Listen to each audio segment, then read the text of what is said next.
So Jeremy, all things open, Jeremy. Good Give him morning. a round of applause again. Great to meet you. Okay, so let's first of all go through the, let's start off with the story. Like tell us what Walmart Labs is doing first of all. Yeah, it's a great story because you get this call from a recruiter that talks to you about there's a Fortune 1 company that they want to transform the way they're thinking about it. I was thinking about digital transformation and some of the other talks that somebody must have told the CEO. And they have a conversation about, hey, we want to take this company, we want to sort of reboot our e-commerce platform and our technology stack, and would you like to take an interview? And I remember sitting at my desk saying, Fortune 1 company, what is a Fortune, what's the #1 company in the world, right? And you literally didn't even think about Walmart at the time as being the player that they were talking about. So I had to look it up while I was talking to the person on the phone. And then you get into a situation where they say, hey, we've underinvested in technology on the e-commerce side for a long time. Walmart's always been about technology and how to use technology to lower costs of goods so that you could give that back in price to our consumers.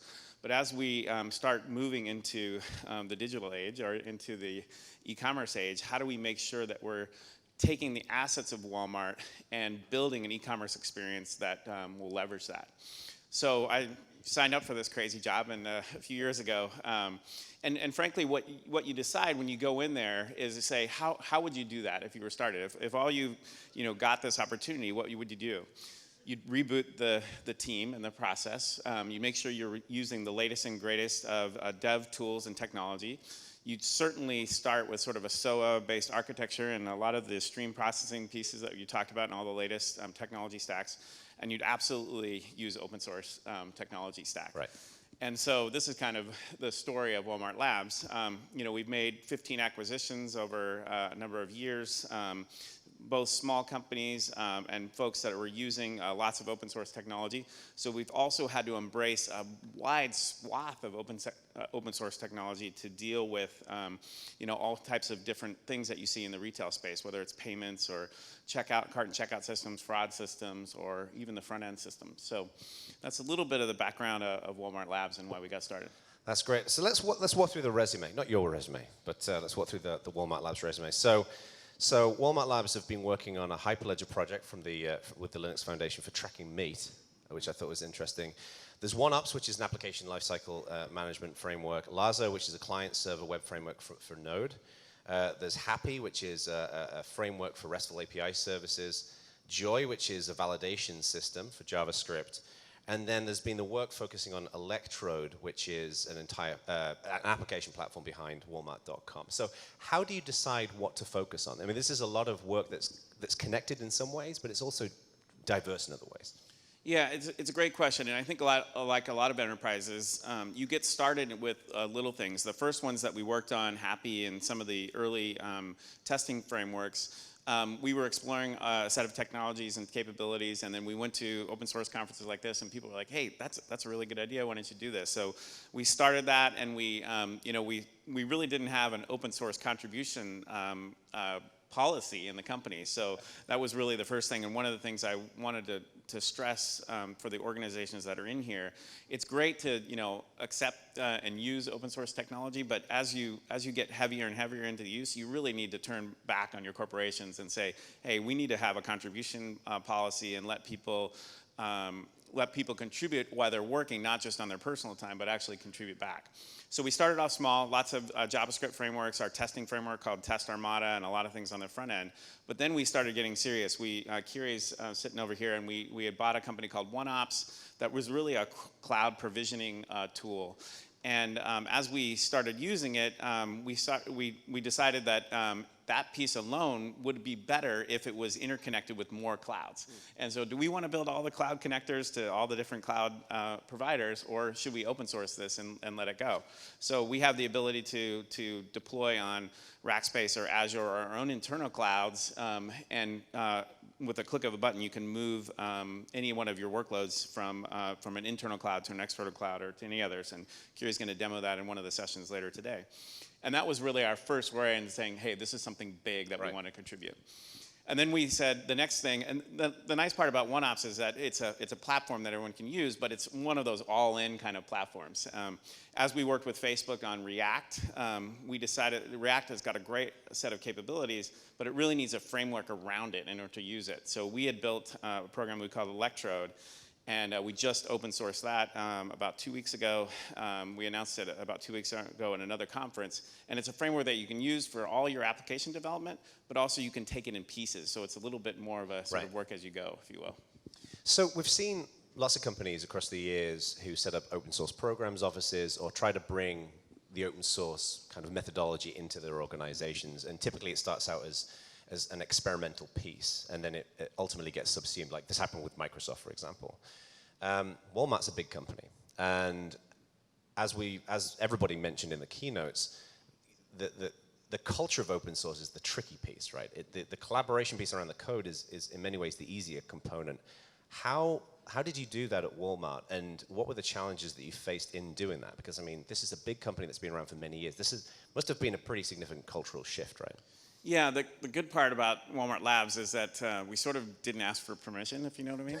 So we sort of started off with that approach. Now, as we got bigger, obviously you don't open source, a product that you've spent, 20 plus resources on for a couple of years without really talking to the enterprise about what you should do. So it really was a baby step as you go in. And I suggest that for all enterprises, really say, hey, get a contribution policy, make sure that you're sort of giving back, doing bug fixes and that sort of thing. You get known, and then start taking pieces that other companies may be interested in.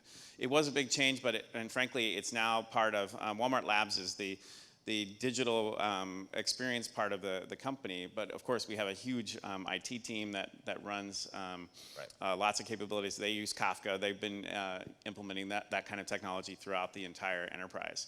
And this is really the last talk was very interesting, is how do you take 4,000 stores or 5,000 stores in the United States that are sometimes in very rural locations with only a T1 line or a little bit better capability, to send a real-time stream into the e-commerce site so I can give you capabilities in real time to your phone while you're standing in the store. All these things are things that you can use next-gen technologies for. Right.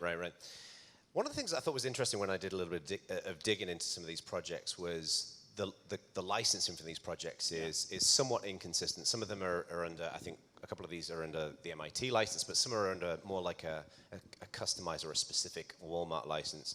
And at least from my experience, this is one of the biggest pain points for companies moving to open source is the licensing, but then also the engagement with public contributors to projects that are driven by internal employees. What's your experience there in terms of that licensing question, but also how you get external contributors to participate in these projects as well?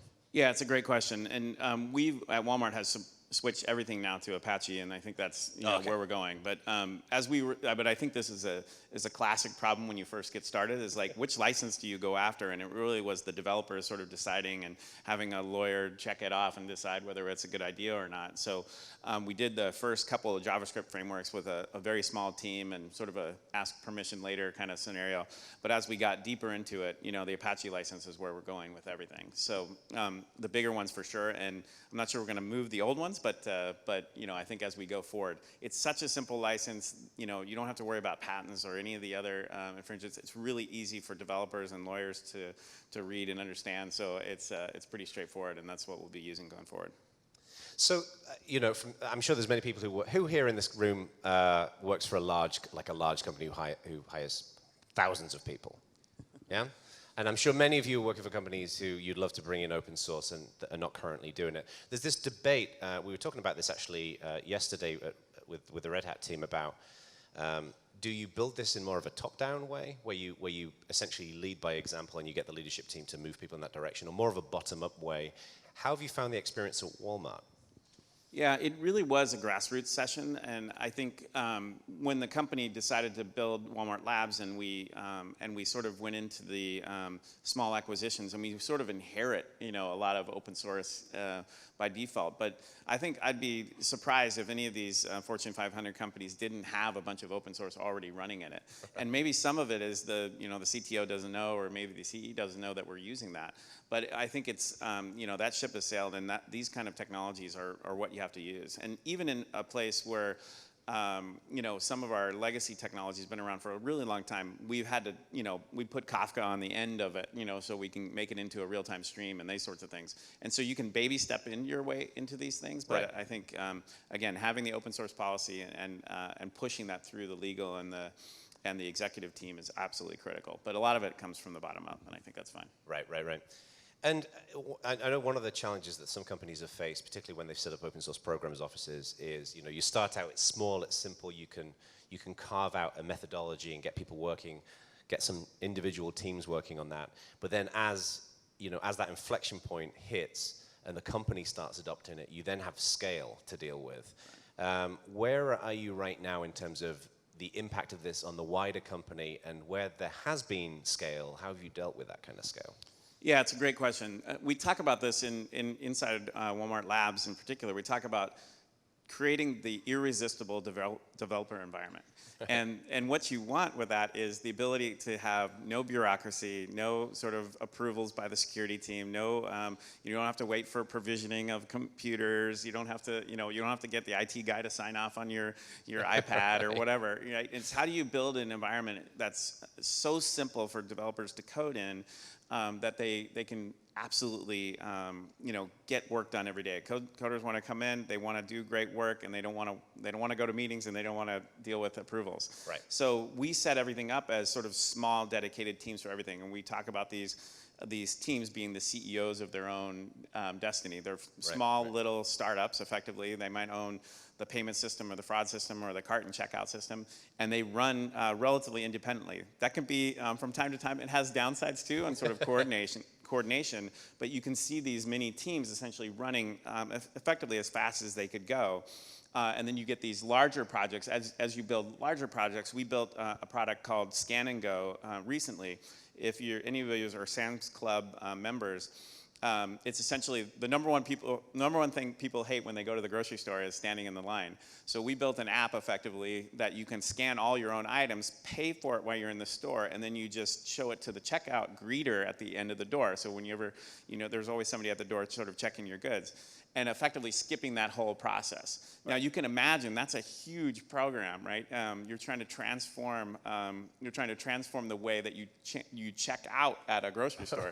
Right. Believe it or not, only 2 guys actually built that entire application. This guy, Etan and Burke, who are awesome developers, built the application, effectively did the prototype, and then really we grabbed the team to help figure out how to deploy this thing into all the Sam's Clubs in the world, which is no small feat. So it's sort of like a set of 2 engineers and a designer that did the initial work and all the hard coding work, and then you had sort of a rollout team that did the rest. So right. As you sort of deal with scale, how do you keep those small teams, but to make sure you have a way to get that deployed out to the larger enterprise? Phenomenal. And this kind of neatly leads on to my next question, which is, Walmart is a huge employer, right? So this is kind of a double-edged question, because on one hand, bringing in open source and open methodologies into a company like Walmart can have a huge impact, right? In the sense of you can really impact lots of people's lives in a very positive way.